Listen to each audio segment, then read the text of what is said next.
Hello అందరికీ నమస్తే. ప్రస్తుతం మనం తెలంగాణ భవన్లో ఉన్నాం. అయితే ఈ తెలంగాణ భవన్లో మనం కేసీఆర్ వచ్చినప్పటి నుంచి అది చూస్తూనే ఉన్నాం. ప్రభుత్వం ఏర్పడినప్పటి నుంచి అసలు ఎదురులేని మనిషి, ఎదురులేని పార్టీ అన్నట్టుగా ఉండే.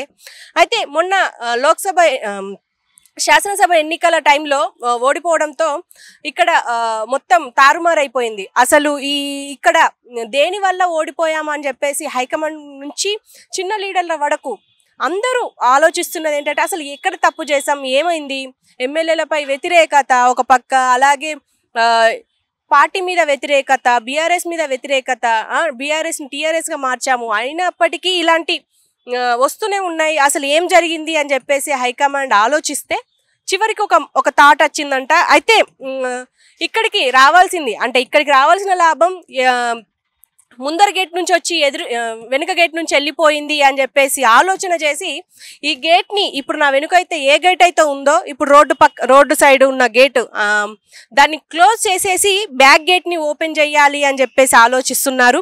సో ఇప్పుడు మనం ఉన్న ఈ గేటు ఇంకొన్ని రోజుల్లో అది క్లోజ్ అవ్వబోతోంది, వెనుకున్న గేటు ఓపెన్ అవ్వబోతుంది. అసలు దీని అంతటికి కారణం ఒకటే, అసలు బీఆర్ఎస్ మీద వచ్చిన వ్యతిరేకత.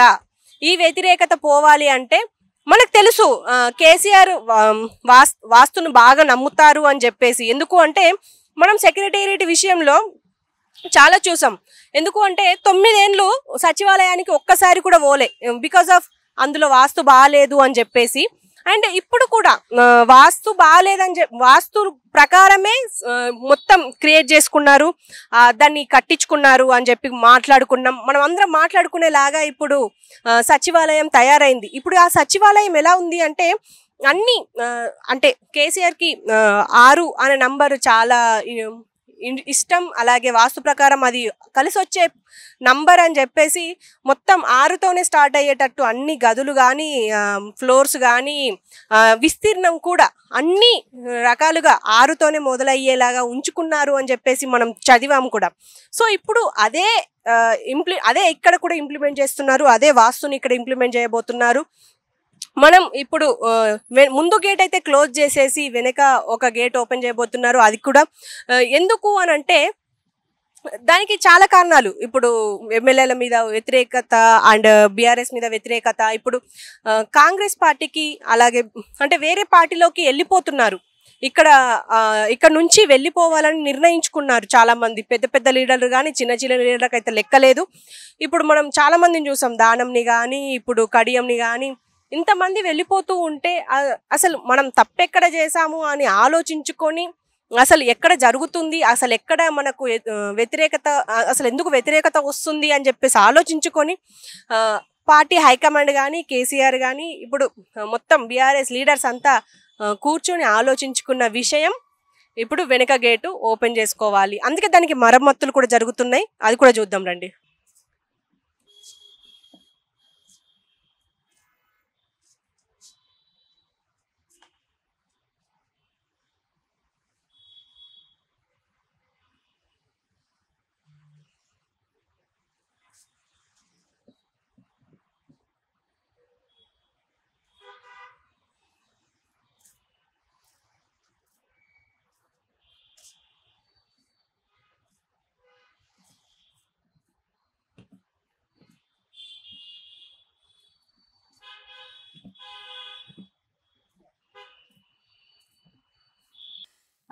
సో చూస్తున్నారు కదా, ఇప్పుడు మనం ప్రస్తుతం ఇక్కడే ఉన్నాము సెకండ్ గేట్ దగ్గర. ఈ గేట్ని ఓపెన్ చేయబోతున్నట్టు సమాచారం. అయితే ఈ గేటే మొదటి నుంచి చాలా రోజుల నుంచి వెళ్ళి మరమ్మతులు జరుగుతున్నాయి. దీన్ని మంచిగా ఇంతకు ముందు మట్టిగా ఉండేది ఇటు సైడ్ రోడ్డు కూడా, ఆ రోడ్డును కూడా మంచిగా చేపించి ఇప్పుడు దీన్ని కూడా మరమ్మతులు అయితే కంప్లీట్ చేశారు. మళ్ళీ ఎలాంటి సమస్యలు తలెత్తకుండా ఇప్పుడైతే ఈ గేట్ని ఓపెన్ చేయాలి అని అనుకుంటున్నారు. అయితే దీని గురించి చాలామంది విశ్లేషకులు మాట్లాడేది, చాలామంది పెద్దలు మాట్లాడేది ఏంటి అంటే అసలు ఎందుకు అంటే మంచి విజ్ఞానాన్ని చెప్పాల్సింది పోయి మూఢనమ్మకాల వైపు ఎందుకు తీసుకెళ్తున్నారు కేసీఆర్ అని చెప్పేసి విమర్శలు అయితే వస్తున్నాయి. అంటే ఒక పక్క అంటే ప్రభుత్వాన్ని ఏర్పరిచారు, 10 yearsగా మంచి అభివృద్ధి అని చెప్పేసి చూపించారు. కోర్స్ ఈ స్కాములు ఇవన్నీ వస్తున్నప్పటికీ దానికి అందుకే కదా ఇప్పుడు వాస్తు బాగాలేదని చెప్పేసి గేట్ ఓపెన్ చేస్తున్నారు.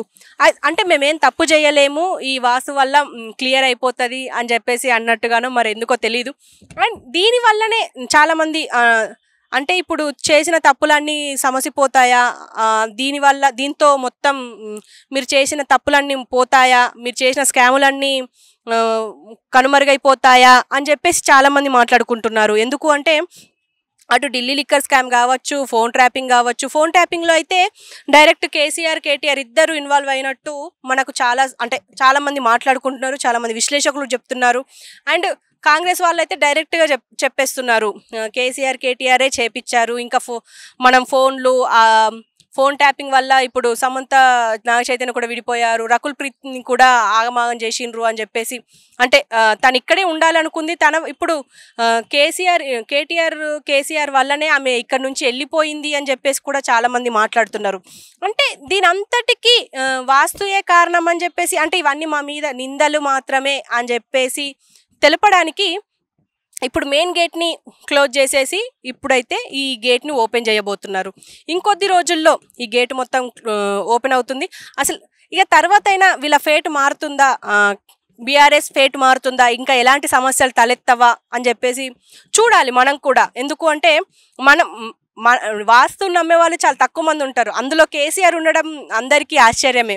ఎందుకంటే మొదటి నుంచి చూస్తున్నాం, పాత సచివాలయాన్ని కూలగొట్టడం, మళ్ళీ కొత్త సచివాలయం కట్టడం. కోర్స్ కొత్త సచివాలయం చూడడానికి చాలా బాగున్నప్పటికీ, అక్కడ సెంటర్ ఆఫ్ అట్రాక్షన్ అయినప్పటికీ, ట్యాంక్ బండ్ మీద అది ఒక సెంటర్ ఆఫ్ అట్రాక్షనే అయినప్పటికీ చాలామంది విమర్శలు ఉన్నాయి. ఉన్న సచివాలయాన్ని కూలగొట్టేసి అన్ని డబ్బులు ఎందుకు ఖర్చు పెట్టి చేశారు, దానివల్ల ఇంకెవరికైనా యూజ్ అయ్యేది కదా, జనానికి యూజ్ అయ్యేది కదా, రాష్ట్రానికి యూజ్ అయ్యేది కదా అని చెప్పేసి చాలామంది మాట్లాడారు. ఈవెన్ కాంగ్రెస్ వాళ్ళు కూడా అన్నారు గుప్త నిధుల కోసమే దాన్ని తవ్వి మళ్ళీ కొత్త సచివాలయాన్ని కట్టారు అని చెప్పేసి. ఏదేమైనప్పటికీ ఇప్పటికైనా ఈ గేటు మార్చడం వల్ల, ఏదైనా ఈ వాస్తుని ఫాలో అవ్వడం వల్ల ఏమైనా మార్పులు వస్తాయేమో మనము ఇక నెక్స్ట్ ఇప్పుడు రాబోయే రోజుల్లో చూద్దాం. అంటే ఇంకా ఎలాంటి మార్పులు రాబోతున్నాయి ఈ వాస్తు వల్ల. అంటే ఇప్పటి నుంచి ఇక మనం కూడా నమ్మాలేమో ఇది ఇలా మార్చడం వల్ల మారుతుంది అని చెప్పేసి. చాలామంది అంటే మనము సామాన్యులము రింగ్స్ పెట్టుకోవడం వల్ల ఫేట్ మారుతుంది, చైన్లు వేసుకోవడం వల్ల ఫేట్ మారుతుంది, తాయెత్తు కట్టుకోవడం వల్ల ఫేట్ మారుతుంది అనేది మనం నమ్ముతాం. కానీ పెద్ద పెద్ద వాళ్ళు కూడా నమ్ముతారు అని చెప్పేసి మళ్ళీ ఒకసారి ప్రూవ్ అయింది. సో చూద్దాం, ముందు చూద్దాం.